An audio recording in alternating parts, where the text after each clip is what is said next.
MP DElEd वाले जितने भी स्टूडेंट्स वीडियो को देख रहे हैं माय डियर फ्रेंड्स, आप सभी बच्चों का पूर्व बाल्यावस्था परिचर्या एवं शिक्षा का पूरा पेपर और उसका सॉल्यूशन आ चुका है। सभी छात्रों को diploma in elementary education DElEd प्रथम अवसर परीक्षा 2026 यानी कि ये पेपर जो है मैं आपको बता रहा हूँ 6 जून का पेपर, यानी कि ये कल आपका पेपर होने जा रहा है 6 जून को। तो आपको इन प्रश्नों को याद कर लेना है, क्योंकि माय डियर फ्रेंड्स जो भी मैंने पेपर बताए हैं उन्हीं में से 100% वही प्रश्न आए जो कि मेरे द्वारा बताए गए। अब भी मैं आपसे कह रहा हूँ कि आप इन प्रश्नों को याद जरूर करें, क्योंकि ये प्रश्न आपकी परीक्षा में आ रहे हैं। जितने भी स्टूडेंट्स नए हमारे साथ जुड़े हुए हैं सभी वीडियो को लाइक कर चैनल को सब्सक्राइब जरूर करके रखें, जिससे कि आप की जो तैयारी है मैं मजबूत करवा सकूं। शाम 6 बजे लाइव क्लासें चलेगी, तो लाइव क्लासों में आपको जुड़ना है जिससे कि आपकी तैयारी मजबूत हो सके। तो ये आप देख सकते हैं आपका ये पूरा पेपर रहेगा जो परीक्षा में आपको दिया जाएगा। सही विकल्प चुनकर लिखिए में पहला प्रश्न आएगा माय डियर फ्रेंड्स। सही विकल्प वाले जो क्वेश्चन आएंगे यानी कि 15 नंबर के क्वेश्चन आएंगे आपके विकल्प वाले, है ना, ऑब्जेक्टिव टाइप, तो इन्हें आपको याद करना है।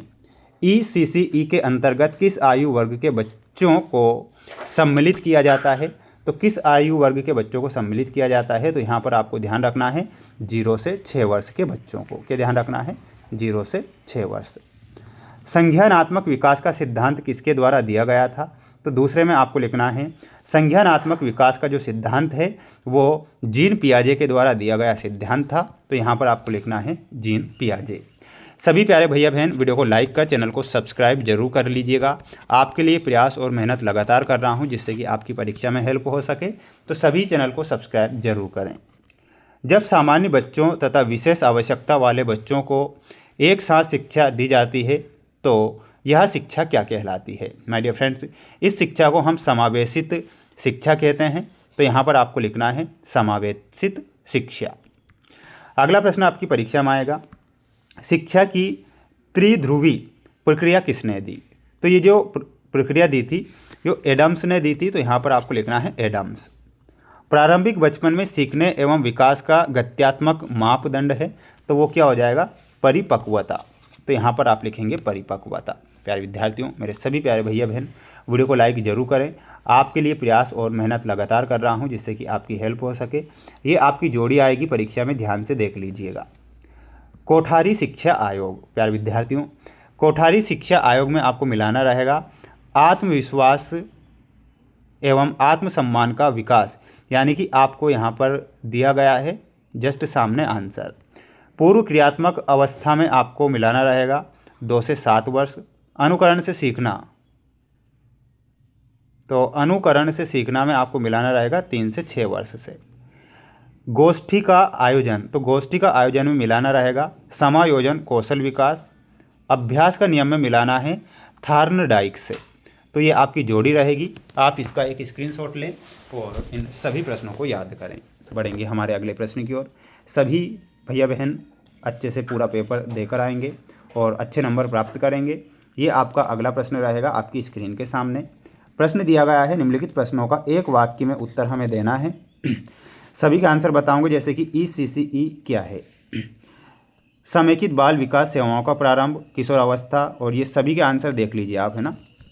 देखिएगा प्रश्न आपका था कि ECCE क्या है, तो इसमें आपको ECCE में लिखना है का अर्थ प्रारंभिक बाल्यावस्था देखभाल और शिक्षा है जो जन्म से 8 वर्ष तक के बच्चों के विकास पर केंद्रित है। तो आप यहाँ पर स्क्रीनशॉट इसका ले लीजिए।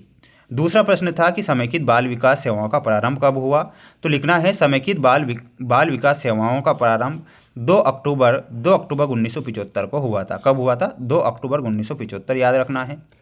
तीसरा प्रश्न था हमारा जो कि देखिएगा किशोर अवस्था के बच्चों का आयु वर्ग क्या है? तो किशोर अवस्था के बच्चों का जो आयु वर्ग है 10 से 19 वर्ष के बीच। क्या याद रखना है?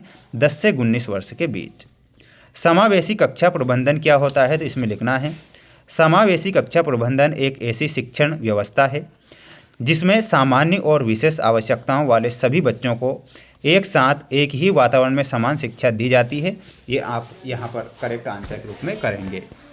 इसके बाद में 5वां क्वेश्चन आया था जो कि आपको देखना है उद्दीपक तथा प्रतिक्रियाओं के माध्यम से बनने वाले संयोग से कौन सी प्रक्रिया संपन्न होती है?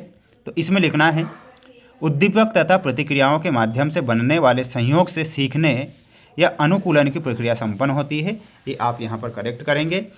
आप सभी स्क्रीनशॉट तुरंत ले लिया करो, है ना। और जितने भी स्टूडेंट्स वीडियो को देख रहे हैं तो आप चैनल को सब्सक्राइब जरूर कर लीजिएगा। और ये आपके 2 नंबर में क्वेश्चन रहेंगे, इनके आंसर भी देख लीजिए।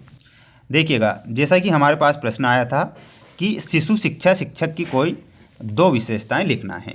तो 2 विशेषता आपको यहाँ से लिखना है, स्क्रीनशॉट ले लेना है तुरंत। जैसे कि धैर्य और सहनशीलता, इसमें लिखना है छोटे बच्चों के साथ काम करने के लिए अत्यधिक धैर्य की आवश्यकता होती है, क्योंकि वे अपनी भावनाओं और कार्यों पर पूरी तरह नियंत्रण नहीं रख पाते हैं। रचनात्मक, दूसरा पॉइंट लिखना है एक शिक्षक को खेल खेल में और कहानियों के माध्यम से सिखाने के लिए रचनात्मक होना चाहिए ताकि बच्चों की रुचि बनी रहे। ये आप यहाँ से स्क्रीनशॉट ले लीजिएगा। अगला प्रश्न आया था जो कि देखिएगा, पूर्व बाल्यावस्था शिक्षा में स्कूल शिक्षा विभाग क्या सहयोग करता है। तो क्या सहयोग करता है, स्क्रीनशॉट लेना है।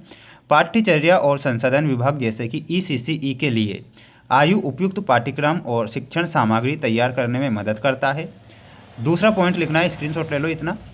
दूसरा पॉइंट लिखना है प्रशिक्षण और बुनियादी ढांचा, आंगनवाड़ी कार्यकर्ताओं और शिक्षकों को प्रशिक्षण देना तथा प्राथमिक विद्यालयों के साथ समन्वय स्थापित करना ताकि बच्चों का स्कूल में प्रवेश सुगम हो सके। इतना आपको यहाँ से लिखना है।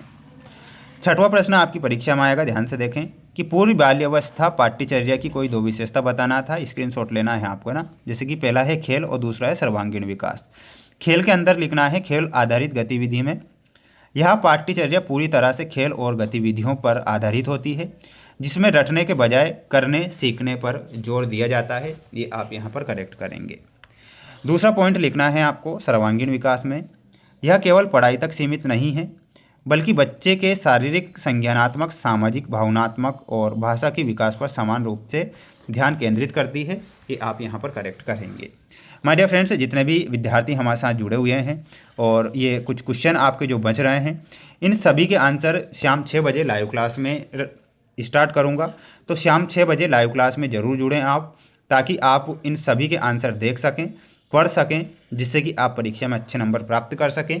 इसलिए मेरा आप सभी से कहना है कि आप चैनल को सब्सक्राइब जरूर कर लेना, जिससे कि मैं आपको लाइव क्लासों में इनके आंसर बता दूं, है ना। तो बिल्कुल लाइव क्लासों में सभी को जुड़ना है और अपनी तैयारी को मजबूत करना है।